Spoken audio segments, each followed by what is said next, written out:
Hi everyone and welcome to today's webinar, the wedding trends to watch in 2024. If you don't know who I am, I'm Mel. I'm the communications manager at Easy Weddings. You might have been getting some emails from me, our monthly newsletters, and some information about activities that we're running, like today's webinar, and seeing me pop up on social media accounts for our wedding businesses, so the Wedding Supplier Network, Facebook and Instagram accounts. And today I'll be joined by our brand manager, Bec Crozier. Hey everyone, pleased to be here. Thank you, Mel. Yeah, thanks for joining us today. So Bec and I are going to share an exclusive first look into the key findings of our 9th annual wedding industry report. So for those who aren't familiar with this report, it's an annual State of the Nation overview of the wedding industry, and it will go over consumer behaviours ahead of the release of the report next week, if all things go to plan. So today, what we're going to be talking about is wedding couples from sort of 2024, 2025, looking at budgets, looking at cost of living impacts, looking at general trends and styles, and we're going to give you some key takeaways to sort of with some business tips to think about implementing in your own businesses. And just a little bit of a plug for some upcoming events. And as I mentioned, throw your questions into the chat and we will address them in the Q&A section at the end. So to give you some context for those who don't know, our annual survey goes out every year around about this time. Annual report rather. Leading up to the report, we sent out a huge survey that went out to our couples getting married and some of the couples who have just been recently married, so our newlyweds, and we received 4,200 responses. And we also launched a business survey to learn a bit about wedding businesses as well, and that was responded from about 600 businesses. We also take some data from almost 300,000 supplier reviews that have been left on our platform, and we also polled our Instagram followers of almost 50,000, and we also include some marriage data from the ABS. So I'll hand over to Bec to talk about the wedding couples of next year and beyond. Thank you, Mel. So let's take a look at the average Australian wedding couple. This year, the data came back. It's a 32-year-old bride and a 35-year-old groom in a traditional union. The average age has gone up a little bit from 31 brides last year and from 33 grooms last year. So we're seeing, as we have seen over many, decades really, the average marrying age has been creeping upwards steadily year by year by year. We'll get into a little bit in a minute about why that's happening this year. Cost of living concerns has impacted engagement lengths. As far as same-sex marriages go, 33 years for female same-sex unions and 37 years old for male same-sex unions. So that's what the average Aussie couple is looking like at the moment from an age perspective. A few more stats. A lot of couples now are meeting online, and in fact, dating apps like Tinder and Bumble and all of those wonderful connection apps are now representing the most popular way couples are meeting, followed by through more traditional means through friends, school or work. 91% of the respondents are getting married for the first time. They're engaged for 22 months and they invite 89 guests. Now, this has come down slightly over the past couple of years. Obviously, the pandemic affected guest lists. They were sitting at around 100 guests for many years. Last year, it dropped down to 92 as a national average, and this year it's 3 fewer, sitting there at 89. Something interesting to note, which we'll get into as well, is that couples are inviting 30 fewer guests than they would actually like to have at their weddings. So there's a few reasons for that we'll get into. Wedding parties haven't changed too much. They've been sitting at 8 as the most popular number of a wedding party, followed by 10, including the couple themselves. And at the moment, the average cost of a wedding is $33,810, excluding the honeymoon, which we'll also get into in a moment. So just a little bit of interesting info back on that first point about dating apps. So this has now taken over all of the ways that couples meet as the number one way, which are leading to engagement. So that's kind of, and I know, Mel, your wedding from what? You've been married 1 year now? Yeah, 1.5 years. So I've been with my now husband for 6 years, and yes, we swiped right. So living proof that dating Tinder leads to marriage. Tinder can lead to marriage, amongst other things. So yeah, like back in 2020, this only represented 10% of our respondents, whereas then it crept up, and obviously the pandemic meant that that's the only way people could really meet during those years. 21%, 27%, and then this year sitting at 28%. So, it's just showing that even the way that we meet other people has got this higher tech involvement. Our couples are hugely tech savvy, and it's something to consider in the way that we market to them. Moving along, this is a snapshot of the most popular engagement dates from the last financial year. These stats don't change too much year on year. We know that 6% of all engagements happen between Christmas and New Year. So that's a huge time for couples to pop the question and say yes. 13% of engagements this year happened in December. And then the other dates usually follow sort of long weekends. So, or King's birthday, as it's known now, which was in most states except for Queensland and WA on that 10th of June weekend, was a popular date for engagements. And then sometimes there are some interesting sort of quirky dates like October 22, which is an easy to remember and a pop the question kind of date, 22/10/22. So it's really exciting time coming up. We should see a lot of, I know that around about Christmas time, there's a lot of, in my personal social media feeds, there's, people getting engaged and a lot of announcements, and I'm starting to see that already. So that's really exciting. Over the next couple months, we'll see a lot more rings and engagement photos, and yeah, it's going to be a really exciting time. So fantastic time. And this is why January is such a critical time for wedding businesses to have all event marketing ready, to be present and available to answer the influx of inquiries that happen after that peak engagement period.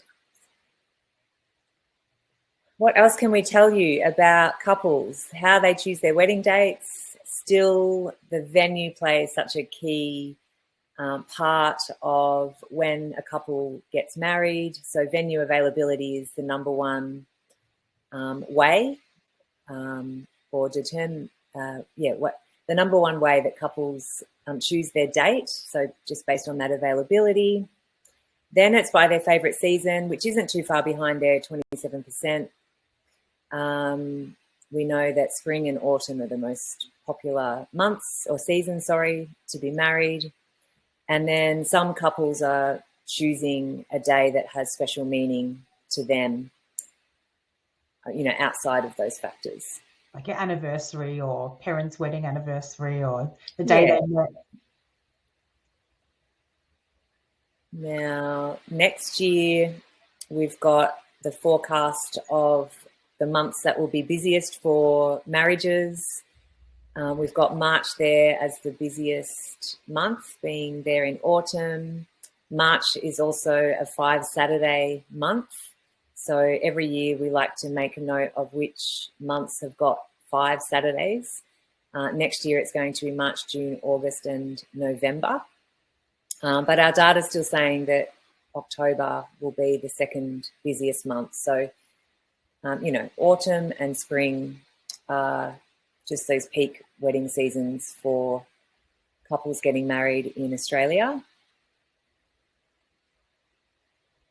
And whilst we did see, weekday weddings having their time over the last couple of years because of COVID, Saturdays are always going to be the most coveted day to get married.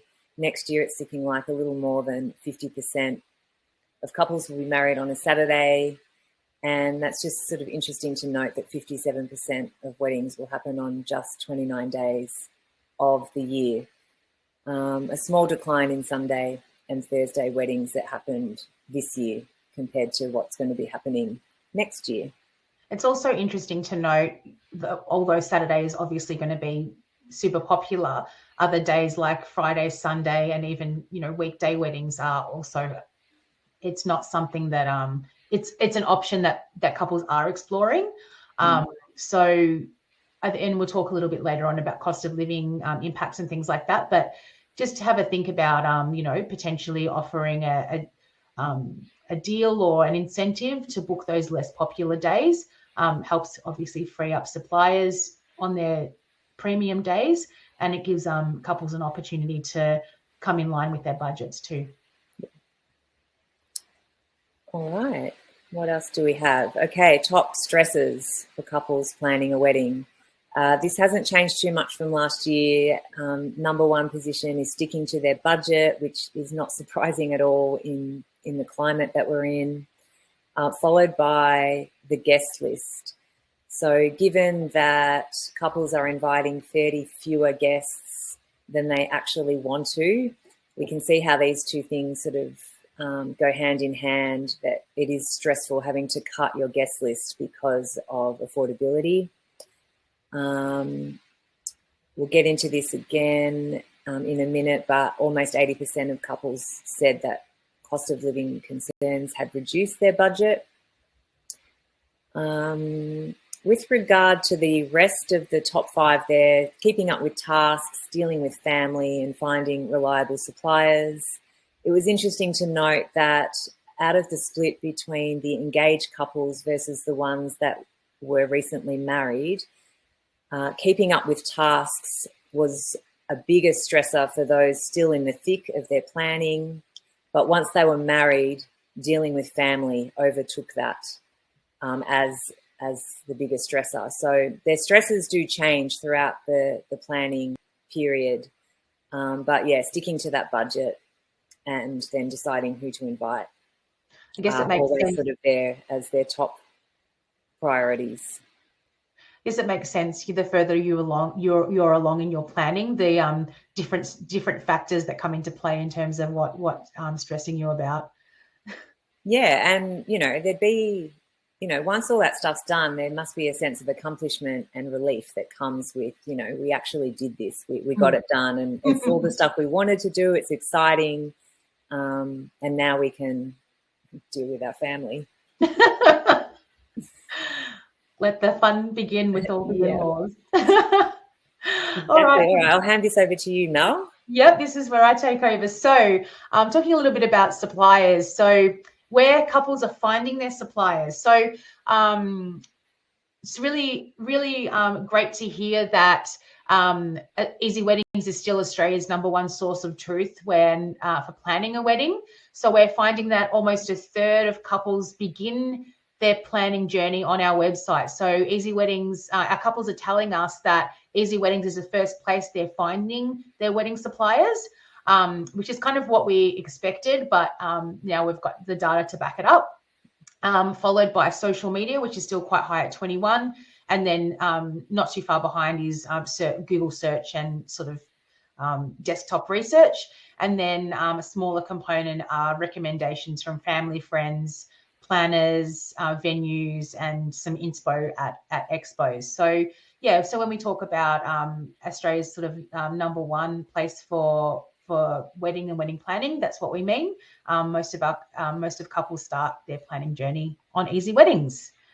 Buying influencers hasn't changed too much from last year, and it's pretty self-explanatory. Obviously, couples want to know what they're up for in terms of budget. So upfront pricing or a price range is really important to see if the couple's budget fits in with your sort of pricing. If your photos match their vision, so that's why we'll talk a little bit later about styles and colors and that sort of stuff that's trending. The difference though this year is the personal connection. So last year, number 3 was positive reviews and sort of social proof, whereas this year they really want their suppliers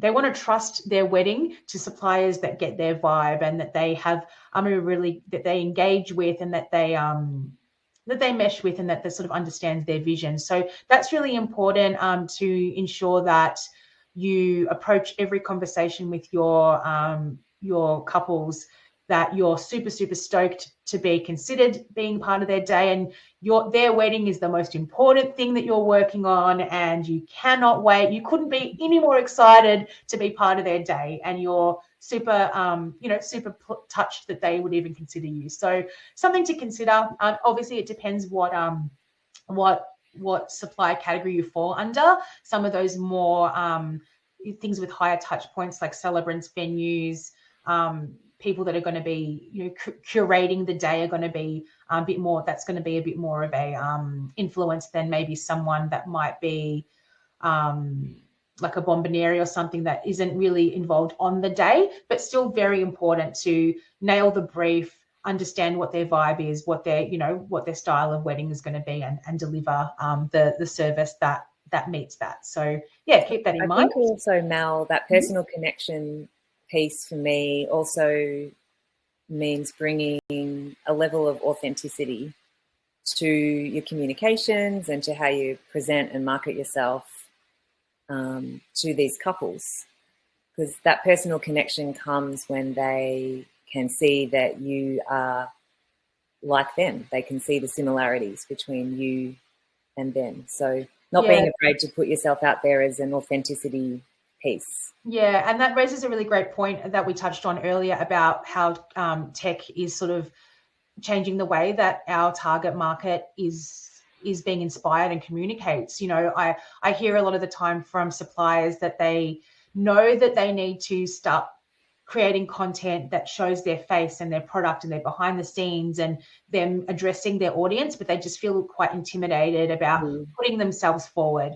And it's really important to understand that it might be a little bit intimidating at first, but it's really important to help you build your brand. Even if you're not a celebrant or a musician or MC or someone that is very involved personally, still, we see some great content from paper and ink stationery suppliers who put their face into their social posts. We see a lot about what goes on behind the scenes and hear a little bit about story about them, about why they're passionate about working for their couples. So even if they're not going to be there on the day dealing with the couple up close, it's still really important to show that you're so passionate about weddings, and couples is just what gets you out of bed every day, and sort of ripping off that Band-Aid, putting yourself out there, because I can guarantee you, if you don't do it at the start, you will get better and you will get more comfortable. And the amount of people that see me out in the wild at at conferences and at our industry events,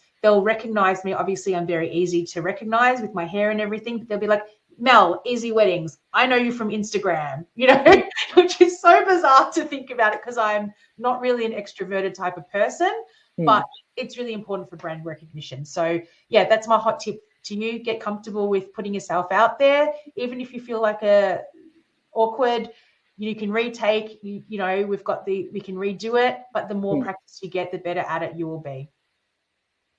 So is purple the new blonde or something, Mel? For me or for... No, just for us all. We want to be recognised. I mean, purple's quite a safe colour. Like, it's not... I think everybody goes through a purple phase. Like, you can't tell me any kid that sort of gets to teenage years that purple hasn't been their favourite colour at some point. Yeah. You know, like it's not so stereotypical, like pink is the go-to for every girl. Every girl wants to have a pink princess dress. It's like, you know. Let's talk about budgets, Mel. Something completely different. What is it looking like? So the less fun stuff. So we know that the average cost of a wedding is just under 34K. It's down a little bit on last year. Last year was 34,750. No, hang on. Where are we? Yeah, that's right. Yeah, that's right. Okay. My maths isn't mathing. Okay. So yeah, so it's down 2.5%, but in real terms, it's not really that much. It's higher than it was pre-COVID. So we can see that in 2019 it was just under 32K. So it is increasing, but it's sort of flattening out in the last 12 months. What we are noticing is that suppliers have increased their prices based on inflation and everything else, obviously. And couples are spending more per category, but they're scaling back on the in between their must-haves and their nice-to-haves. So we're finding that this year's couples are a bit more conservative about their budgets, and they're sticking to the budgets a little bit more than they have in previous years. And in order to do that, they're just thinking about, okay, what are my essential items? If things are going to cost more, I'll have to sort of cut back on things that maybe we can go without. And they're also thinking about ways to include DIY elements where traditionally they might have just paid someone to provide that service. We're also finding that if it's not their first marriage, couples are likely to spend about half as much as other couples where at least one couple is being married for the first time. So their budget's around about 16 grand. And some of these couples are, doing more sort of elopements or destination weddings where they can save a little bit of money and having a smaller intimate. It's a big difference, isn't it? Yeah, huge. Yeah. When you consider what you can get for 16 grand, it's not very much. But also, we're talking about lower guest numbers as well. So we know that catering food and beverage packages is a significant player. Obviously, if you're having micro weddings, that budget's going to come down significantly. This breaks down a little bit in terms of just to see what categories are shifting. You can see most of the categories, as I mentioned earlier, suppliers have put up their prices. So formal wear, sort of clothing, designers, that sort of thing, hair and makeup, flowers, those categories have jumped in terms of their spending and their fees per item and service. Moderately, celebrants, cakes, hire, music, photo booths, video invitations is sort of middle ground, and flat is sort of catering, hens and bucks, and styling. It's interesting to note that catering came at the same as last year.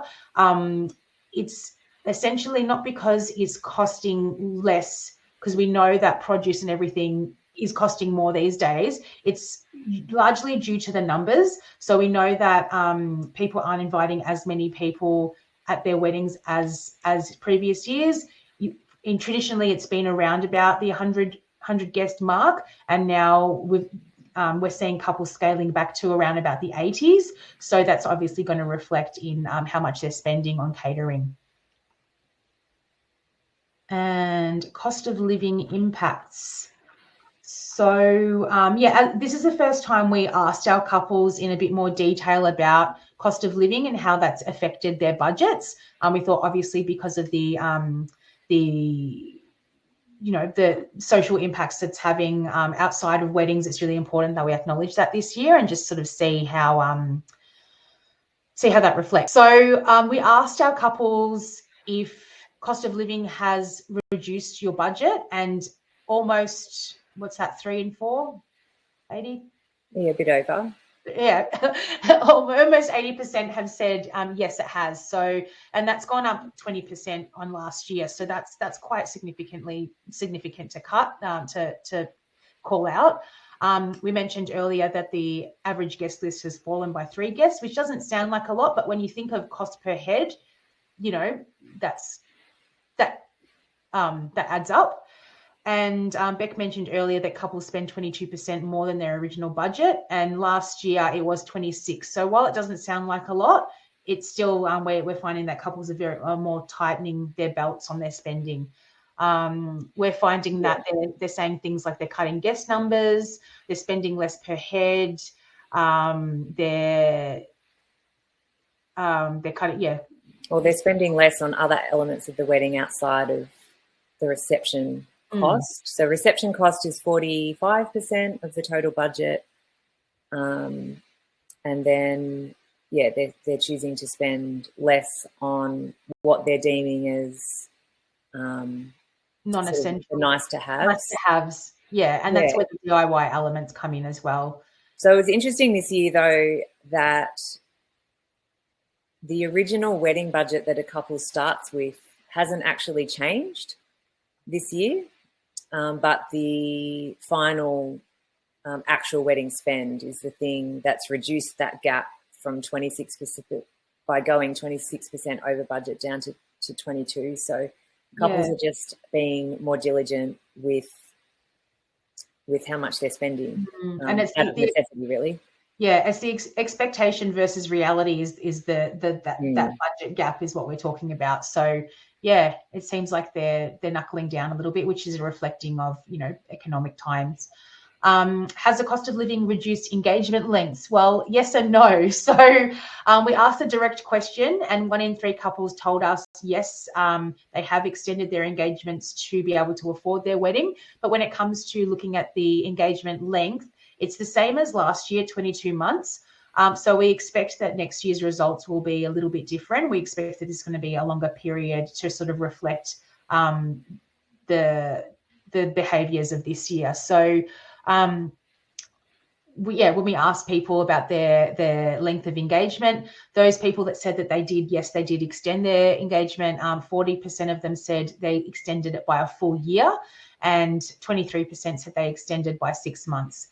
Some people were eloping. Some even said that actually we're bringing their date forward to get married before further inflation, before further price hikes.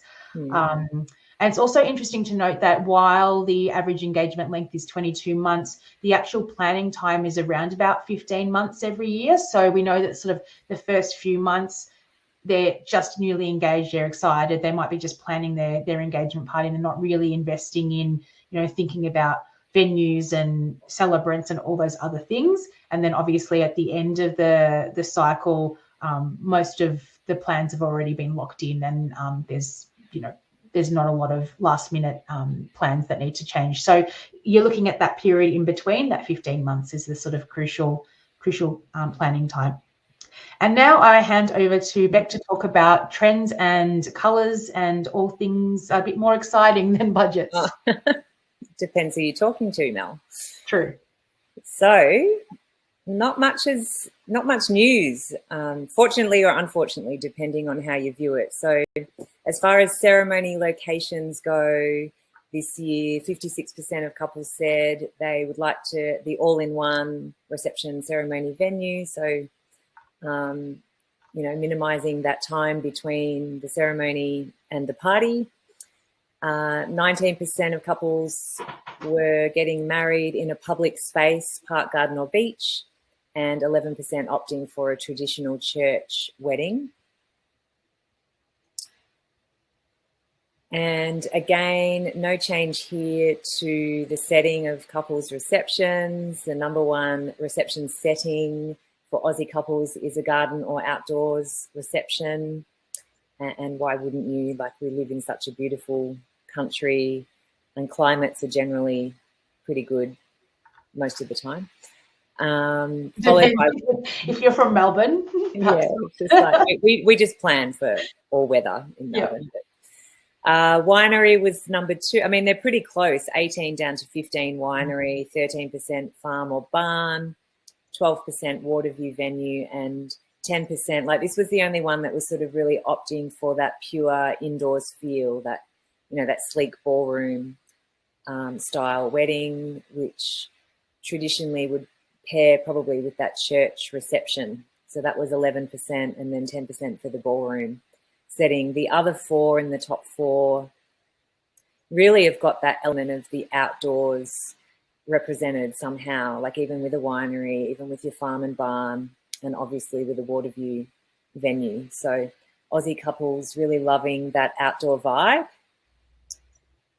Just a question from Vicky Richards from earlier when I was talking about budgets, just clarifying what YOY means. That just is an acronym for year on year. So when we talk about for example, the length of a engagement period being 22 months this year, up 4 places from 26 last year. YOY. This year versus last year. Yeah.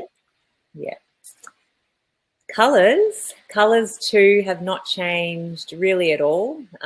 This is not seeing a shift really whatsoever. So whites and neutrals remain the number one colour palette for both the hero colour and accent colour for Aussie couples moving into 2024 and 2025 weddings. So the traditional white wedding is still high on our couples' radars and on their Pinterest boards and on their Instagram feeds, followed by greens. So greenery and green hues still really popular. I mean, it's been, I'd say 7 years now that green and greenery has been in the top colour palettes for couples. Pinks is always in there as well. I mean, these are pretty sort of classic wedding colours, and creeping in a little bit this year compared to last year is blues as well. So good news for those of you who have got these kind of colours worked into your products or your marketing. Not much needs to change when you're updating things, but it's always good just to know, considering that the number 2 buying influence that we saw earlier is that the suppliers' photos on your website and socials match the vision that they had. So just bearing in mind these colours when you're choosing new images to update your marketing is good to know. Yeah, I think it's obvious, like kind of a red flag for couples if you've got photos on your socials and website and Easy Wedding storefront as well that sort of doesn't really match those sorts of vibe that we're talking about, like with the romantic and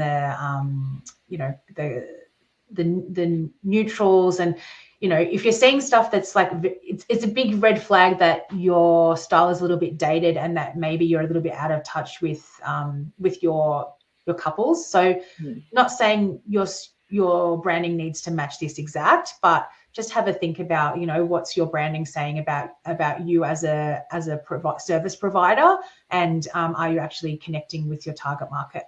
Yeah.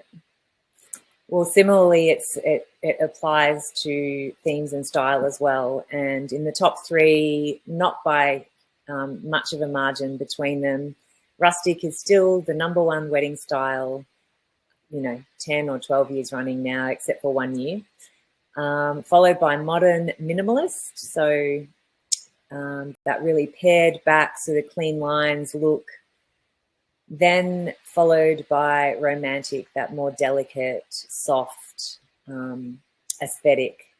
And, the images here sort of encapsulate a few of these elements with the more earthy sort of timber elements for your rustic, and that white or neutral color palette, soft fabrics and soft candles and florals for the romantic look as well. And then sort of trailing almost by half of that again is your classic wedding aesthetic. And then interestingly, beach has overtaken bohemian for the first time in a few years this year. So perhaps the barefoot in the sand kind of vibe is appealing to more couples moving forward. But we'll see what happens next year anyway. And we've got a few more bits and pieces to share with you before we go. So included again in the industry report is this wedding buying cycle, and it just gives suppliers an indication of where they sort of fit along all of the decisions that a couple has to make with regard to their suppliers. It's not an exact science, and depending on what couples love and don't love, some of these things might go to the top of their priority list. But you can get a general feel that, the venue and catering is sort of booked first, followed by a celebrant, photographer, and then moving sort of all the way through the timeline to some of those things that happen at the end, towards the end of that 22-month or 15-month planning period, like hens and bucks there. What's interesting to note about this cycle is that as far as a networking and connections perspective in the industry, to know which kind of suppliers are booked ahead of you can make a really sort of strategic referral strategy for you. So just seeing who comes before you so that you know who to reach out and connect to in the industry and start building relationships. And then we keep surveying our couples on how they want to communicate, and it keeps coming back with overwhelmingly 81% are favouring email as their preferred communication method. And that goes both ways, them contacting you and you contacting them. Having said that, it's always best to communicate with your couples in the way that they first communicated with you, and take their lead on that. And it's not to say that you can't then incorporate some of the other communication methods like phone and SMS and text as part of an integrated communication strategy. But just to know that the overall preference is for email means that you can really prioritize setting up templates and just having your email game really sort of switched on. I think it's worth mentioning too, because, if we're relying quite heavily on email, if there's links and attachments, sometimes it flags as a spam and it goes into a spam folder and they may not have seen it straight away. And that obviously could impact your, response time, and the couple, you don't want the couple to overlook you. So best practice, we recommend once their email goes out, send them a text message just saying, hey, it's Mel from Easy Weddings. Just sent you great to hear from you. I've sent you a whatever price list, whatever it is. Just check your spam in case it ends up there. Hope to hear from you soon, kind of thing. Keep it pretty brief, but we find that suppliers have more success in having multiple touch points. Number one, just in case it does go to spam, and number two, as a point of reminder. So if you say email them in the evening, maybe send them a text message in the next morning. You can also use tools that does it for you when you schedule ahead of time, or even if you're just doing it manually, you can usually schedule a text message to send at whatever time you want. So definitely worth adding that second touch point as well. Definitely, or just having templates set up in notes on your phone that you can copy and paste on the go. Cameron's asked a question about, is that for initial contact or subsequent ongoing contact? That's a really great question. So what we recommend is go with, as much as possible, go with the line of communication that your couple is favoring. So if they email you and you text back saying, hey, check your email, and they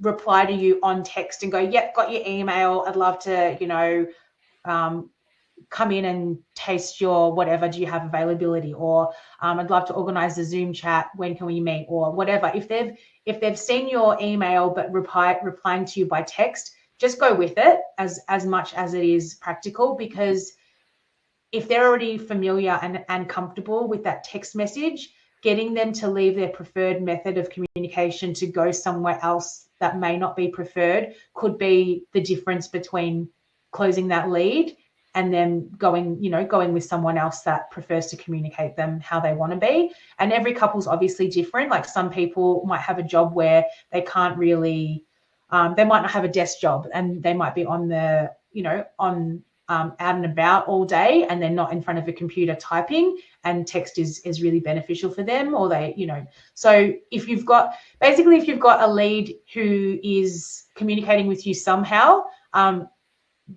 asking them to change the method of communication to your preferred method can disrupt that flow, and it could sort of work against you. So yeah, as best as possible, try and keep that communication. Obviously, if you need them to sign contracts and things, it's important that you move it to somewhere that they can facilitate that. But if it's just, got your email, can we set it up the next step, time to chat, whatever, by all means, keep it going by text. I think just, in the lead up to getting that first appointment or whatever, it's following that couple's lead and then moving to more formal communication after that when proposals are being sent and that kind of thing. Yeah, there was another question from Simon saying, using the email function in the Easy Weddings CRM is fine too, or do you mean email direct? I think to answer, what I'm thinking is the question is the initial email. I think it does. I think there's tools within Wed CRM that you can set up a template and respond to inquiries. So I think it doesn't really matter. And it goes to their inbox, so that's considered email. Yeah, so we consider that as part of the same thing. Okay. Oh, that's yeah. Okay. When to ask? All right. Reviews and so we were just looking at honeymoons because this impacts our review strategy, and we know that reviews are super important for that social proof and to build trust with new couples coming through. So 85% of couples will take a honeymoon, and 87 of those will be up to 2 weeks long, with a further 10% being up to 4 weeks long. So the strategy we recommend is asking your couples to review you 3 days after the wedding and then follow up a month later once they're back from their honeymoon. It's also worth noting that you can ask once and you'll get a response 1 in 5 times, but if you ask a second time, this will increase to 1 in 3. So just a little bit of a nudge, and couples are happy to be reminded to leave that review for you. And the 3 days thing might sound like quite early, but I found for me personally, when I was on my honeymoon, I had a lot of downtime because I wasn't at work. I was happy to write some reviews, and then some I left till later on when I got back to life. So there's no harm in asking. Well, it takes so long to wind down. I mean, especially after planning a wedding, but if you've been working as well, like, you're still energetically on the go. So having something to do, like answering reviews or submitting reviews is and it gives you a chance to relive that moment as well, especially if the service that it provided was a favorable one.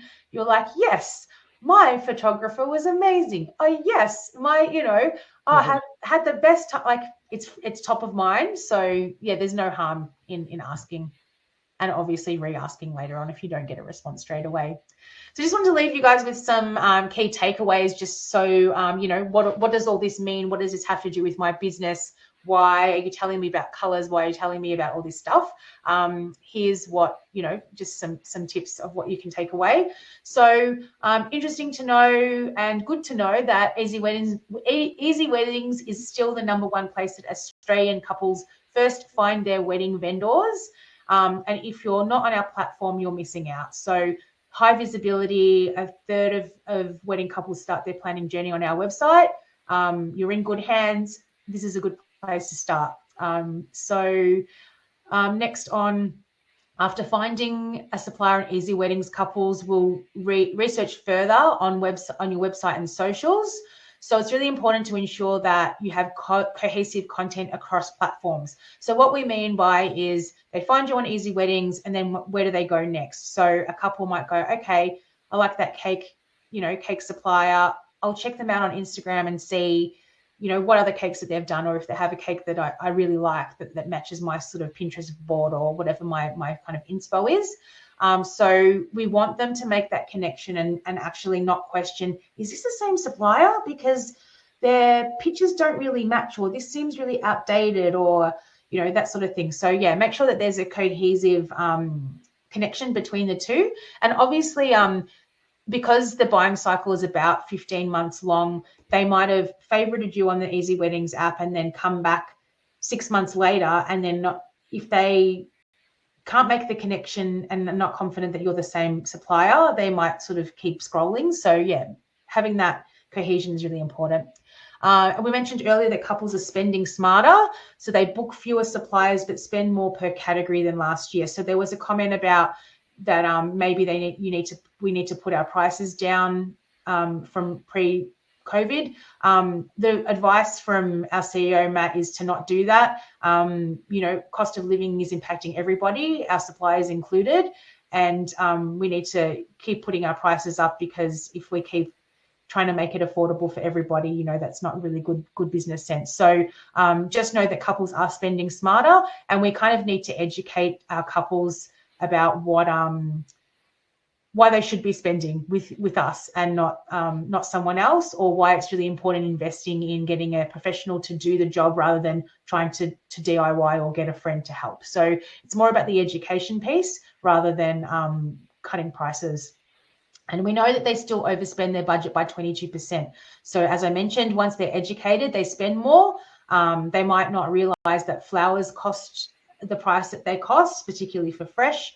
But once they realize what they're getting for that service, they might spend more. Or they might think that they only need a photographer for 2 hours, but really when you explain, you know, the setup time and the moving from one venue to the next and doing first look and all those other things, they realize, you know, what they're investing in. Because as we know, weddings are usually a one-time purchase, and they've not done this before.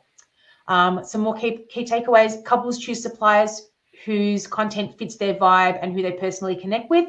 We mentioned earlier about those various touch points and why they're important. Get your face out there, try and show that authenticity and build your brand that way. As we mentioned earlier, respond the same way they communicate with you, and have strategies and templates ready to respond quickly. We mentioned that SMS follow-ups are really good. Have a template in your notes ready to go that says, you know, the standard, check your spam, lovely to connect, you know, reach out if you need help, all that sort of stuff. We mentioned earlier that March and October are our busiest months for the year next year, as they are most years. Consider premium pricing for those spiked months, and as I mentioned, incentives to book off peak, because especially with budget conscious couples, when they might consider marrying Sundays and weekends, have something that sort of might might make that more appealing. And we can't press this enough: ask for reviews, ask more than once, because that's going to give you social proof. And if you're a business that is fairly comparable with another business in your category, you know, you might have a similar pricing, you might offer the same or very similar service, but if your business has 50 reviews on Easy Weddings and your competitor only has 1 or 0, a couple is going to be leaning more in favor of the business that has been more recommended. So that's our sort of hot tip. So yeah, some upcoming events. Hayden has asked, what is the best language to use when asking for reviews? I expect you mean like, how do you word it? I think I imagine that that's what that question is. We have some articles that we've written and that has some templates about what you can put in your reviews. I can add them as a link when I send the replay to this email. The email that I send the replay link around to, I'll add a link to that. But I think the Wed CRM might actually have a template in there.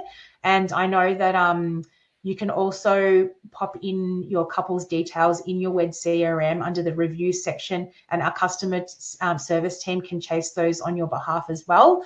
But I'll pop that link for further reading, and it has a copy and paste you can use as a template. So yeah, just for those in Melbourne and Sydney, we are having an NDV cocktail party at Ridges, Melbourne on December 6th, and also at Kimpton Margot in Sydney on November 29. Tickets are free. They're limited to two spots per business. Those QR codes will take you to our ticket website. There aren't many tickets left, so if you're interested in coming, I would recommend registering very, very soon. And questions. So pop your questions in. I'm just having a look to see if there are any more coming through. I think I've answered the ones that are there. I thought I might just remind everyone as well, just back on that review, on the reviews, about the wedding cash giveaway that we run at Easy Weddings. So every quarter, and we're literally just announcing it today, actually, the winner of the last quarter's giveaway. We give $2,500 cash prize to one couple every 3 months. And it's just by reviewing suppliers or by marking or booking you as well through the platform. So we are also from our end really incentivizing those reviews with a cash prize that they can put towards their wedding or their honeymoon. Yeah, and that's a really great incentive. Like, yeah, because we do it every quarter. So, you know, it's a really great touch point to say, hey, you know, Easy Weddings runs this. Be great, like if you guys could win that. And then it's a win-win for everybody. It helps the couple potentially win that prize, and it helps you build up your review. So, you know, that's great. Dan has asked, have you found people go with a DJ or MC or a band more, or the option of doing a playlist on Spotify? That's a tricky one. No, we've got the stats for that. Yeah. The DJ band combo has seen a big increase. Okay. So it's usually DJ's most popular, followed by the band, and then a DJ band combo. Not many couples opt to do their own music. It's such an important part of the celebration, and stressful too. I mean, unless you're a muso and you like that sort of thing, but couples are not wanting to have that in their own hands. But, you know, but out of all of the sort of other extra entertainment that couples could have, the MC is the most popular. So, and then we're finding a lot of some advice from some successful musicians that I've spoken to previously have said, you know, if you're providing a band or musician service, get really comfortable at being in front of a microphone and offering MC service in addition to your musician services, because a lot of couples will ask for that, and then it gives you an opportunity to charge a little bit more as well. Theola's asked a question about the couple surveys, how many couples were asked. Yes, so we got responses from just over 4,200. 4,200. I was about to add an extra zero. 4,200. So sample size is quite large, and we get around about that same sample size every year. And also we use our pricing data that comes from couples who have reviewed their suppliers on our platform. And we had around about 600 wedding suppliers as well talk about their business. So it is quite extensive. It's not a small data pool that we leaned from. So yeah, hopefully that helps validate your thinking and your questions. And yeah, and as I mentioned, we did some polls on our Instagram. We've got about 50,000 followers, so they answered some questions as well. And the supplier reviews, we've got around about 300,000 of those. So that's sort of, we use pricing from those. So hopefully that answered your questions. I can't see any new questions coming through. So hopefully that, it gave you some food for thought. We're rounding up to the hour now, so we'll let you get back to your day. But I just wanted to thank everyone for joining. Thanks to Bec for coming in and sharing your wisdom and on the data that we've crunched the numbers and got presented to you. And so, yeah, hopefully you've learned something about the upcoming trends for 2024 and beyond. As I mentioned, keep an eye out on your inboxes, hopefully next week for the digital report that we send out. And you can also download that from our website once it's live as well. There'll be a link there. Yes, there will be a replay. Anyone who's registered for this webinar will get an email shortly from me with a replay to watch that in your own time. And I'll also send out that link about with the template of how to ask for reviews. So if I don't see you at any of the 2 events coming up, have a safe and happy holidays, and we'll see you in the new year. All the best for 2024 wedding plans. Thanks a lot. Thanks, Mel. See you later. Bye. Bye.